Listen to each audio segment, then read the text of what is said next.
విధి నిర్వహణలో అశ్రద్ధ వహించే వారిని ఉపేక్షించేది లేదని గుంటూరు పశ్చిమ నియోజకవర్గ ఎమ్మెల్యే గల్లా మాధవి స్పష్టం చేశారు. ప్రతి వ్యవస్థలో లోటుపాట్లు ఉండటం సహజమేనని, కానీ గత సంవత్సరం కాలంలో విధి నిర్వహణలో పలు సిబ్బంది నిర్లక్ష్యంగా వ్యవహరిస్తున్న తీరు తన దృష్టికి ప్రజలు తీసుకొని రావడం జరిగిందని ఎమ్మెల్యే గల్లా మాధవి తెలిపారు.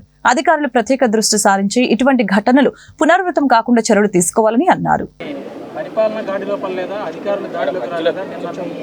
ఆవేదన చూస్తే కౌన్సిల్ సమావేశంలో ఎవరైతే మాట వినలేదో వాళ్ళని ఖచ్చితంగా సస్పెండ్ చేస్తేనే దారిలోకి వస్తారని చాలా గట్టిగా చెప్పారు. ఎందుకంటే కాడి నుంచి నేను గమనించింది ఏంటంటే, సిబ్బంది యొక్క వైఖరిని దృష్టిలో పెట్టుకుంటే సగం మంది సిబ్బంది ఏమో ఎప్పుడు కూడా ఉత్సాహభరితంగా ఏదైనా చెయ్యాలి అనే ఒక ఆలోచనతో ఉండేవాళ్ళు ఉంటారు.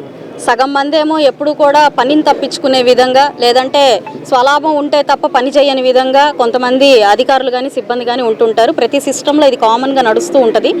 అయితే మరి 1 ఇయర్ నుంచి వస్తున్న క్రమంలో పాస్ట్ 5 ఇయర్స్లో ప్రతి ఒక్కళ్ళు వాళ్ళ ఈ వ్యవస్థను మొత్తం కూడా డిమోరలైజ్ చేసేసి పని చేసే వాళ్ళని కూడా పని చేయనీయకుండా వదిలేయడం వల్ల వాళ్ళు ఒక నిరుత్సాహానికి వెళ్ళిపోయిన పరిస్థితి కనపడుతుంది. అదేవిధంగా ఈ పని దొంగలు ఎవరైతే ఉన్నారో వాళ్ళ రాజ్యమేలాగా అయిపోయింది. ఈ దృష్టిగా పెట్టుకుంటే ఎక్కడ కూడా ఏ సిబ్బంది పని చేయని పరిస్థితికి సిస్టమ్ వచ్చేసిన క్రమంలో మరి వీళ్ళని స్ట్రీమ్ లైన్ చేయాలి, వాళ్ళతో పని చేయించుకోవాలి. ఇప్పుడు ట్రాన్స్ఫర్ల ద్వారానో సస్పెన్షన్ల ద్వారానో ఒక పరిష్కారం కాకుండా వాళ్ళని నిరంతరం ఒక మానిటరింగ్లోకి తీసుకొచ్చి పని జరిపించుకునే అవసరం ఇప్పుడు ఈ రోజున ఏర్పడింది. అది నిజంగా బాధాకరమే అయినప్పటికీ, కానీ అంతకంటే వేరే ఒక దారి లేని పరిస్థితి కూడా కనపడుతుంది. ఒక లేయర్ ఆఫ్ పీపుల్, ఇప్పుడు కమిషనర్ గారు కానివ్వండి, ప్రజాప్రతినిధులు అయిన మేము కానివ్వండి, ఒక లేయర్ ఆఫ్ పీపుల్ అందరూ కూడా వర్క్ చేస్తున్నప్పటికీ ప్రతి ఒక్కళ్ళు దీనికి సహాయ సహకారాలు అందిస్తే తప్ప పనులు కావు అని ప్రతి ఒక్కరికి మనకు తెలిసిందే. కింద స్థాయి ఉద్యోగి దగ్గర నుంచి కూడా పైన కమిషనర్ గారు, ప్రజాప్రతినిధుల దాకా అందరూ కలిసికట్టుగా ఉంటే తప్ప పనులు కావు. ఒక్కరితోనూ ఏ పని సాధ్యం అవ్వదు. కాబట్టి ఈ కోఆర్డినేషన్, కొలాబరేషన్ చాలా అవసరం ఉన్నాయి. అవే ఎక్కడో మిస్సింగ్ కాబట్టి దాని పట్ల ఆవేదన వ్యక్తం చేయడం జరిగిందండి. సిటీలో కూడా చాలా వరకు అనాథరైన కన్స్ట్రక్షన్ కమిషనర్ ఆన్సర్ ఇవ్వాలని మీరు గట్టిగా అడిగారు. అవునండి, మనం రోజు చూసినా, మీరే రాస్తున్నారు పేపర్ల నిండా టౌన్ ప్లానింగ్ విభాగం ఫెయిల్ అవుతుంది, ఒకదానికి పర్మిషన్ తీసుకుంటున్నారు, మిగతావన్నీ కట్టేస్తున్నారు, వాటికి ఏ రకమైన చెక్ లేకుండా పోతుంది అని చెప్తున్నారు. దాన్ని నేను కూడా ప్రశ్నించడం జరిగింది. అటు పేపర్లనే కాదు, మా దాకా కూడా ఎన్నో కంప్లైంట్స్ వస్తున్న నేపథ్యంలో దాని గురించి ప్రస్తావించడం జరిగింది. అయితే ఇది సీరియస్గా తీసుకోవాల్సిన యాక్షనే. దీని పట్ల ఒక సరైన ఆన్సర్ వచ్చేదాకా మాత్రం మేము పోరాడతాము.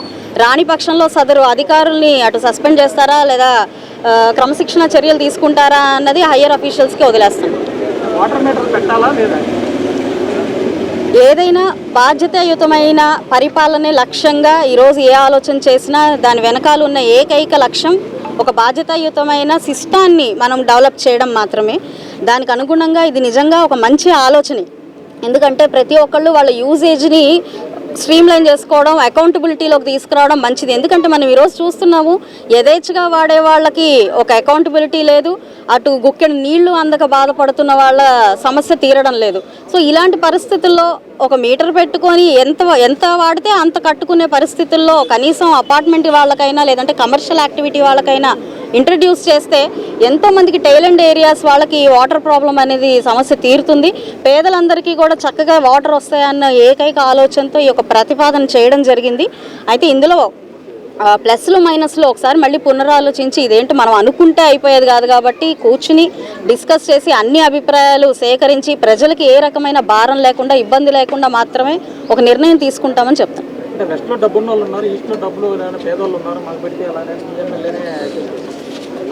పేదలు ధనికులు అనేవాళ్ళు అన్ని ఏరియాల్లో ఉంటారండి. బీపీఎల్ హౌస్ హోల్డ్లు వెస్ట్లో చాలామంది ఉన్నారు. వెస్ట్లో మనకు 30% ఎలైట్ పీపుల్ ఉంటే 70% స్లమ్స్ ఉన్నాయి. ఇక్కడ సమస్య పేద ధనిక కాదు, ఒక అకౌంటబిలిటీ తీసుకురావాలి. మనం వాడుకుంటున్న దానికి మనము డబ్బులు ఇవ్వడంలో, లేదంటే దానికి ఎంత వాడుకుంటే అంత ఖర్చు చేసుకోవడంలో తప్పు లేదు అన్నది మాత్రమే నా అభిప్రాయం తప్ప పేదల మీద ఏదో భారం వేయాలి, లేదంటే వాళ్ళకి ఇంకేదో పేదలకు ఉచితంగా ఇస్తామని చెప్తున్నాం మేము. బిలో పావర్టీ లైన్ ఉన్న వాళ్ళందరికీ అసలు ఉచితంగా మంచినీళ్లు సరఫరా చేసే అవకాశం ఉంటుంది. దీనివల్ల వృధాగా వాడే వాళ్ళకి చెక్ పెడితే వీళ్ళకి బిలో పావర్టీ లైన్ వాళ్ళకి చక్కగా వాడుకునే అవకాశం ఉంటుంది అన్నది మాత్రమే మా యొక్క ఆలోచన.